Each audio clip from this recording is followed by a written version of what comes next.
দেবী, বাবা পঞ্চানন্দ এবং জগদ্ধাত্রী দুর্গাকে এবং আমার পঞ্চতত্ত্বকে স্মরণ করে আজকে শুরু করব হরিকথা, গোবিন্দ কথা। কেন? ক্ষীর সাগরের কোলে কত মনীষী যুগ যুগ ধরে সাধন ভজন করছে, আমার হরি কৃপা পায় না, আমার গোবিন্দ কৃপা পায় না। আমি বলি ক্ষুদ্র ব্রাহ্মণ সন্তান, কেমন করে আমি হরিকথা বলবো?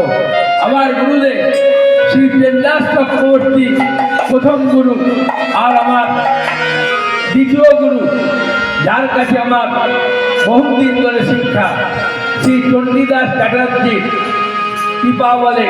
কেন? গুরুদেব আমার স্বর্গে গেছে, তাই গুরুদেবের আশীর্বাদের ফলে আপনাদের এখানে আমি হরিকথা বলতে এসেছি। যদি কিছু ভুল করে থাকি নিজ সন্তান রূপে ক্ষমা করবেন।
শাস্ত্রে কি বললেন?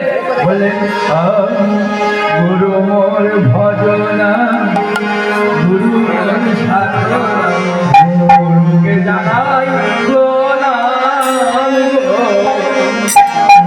গুরু মোর ভজনা, গুরু মোর সাধনা, গুরু মোর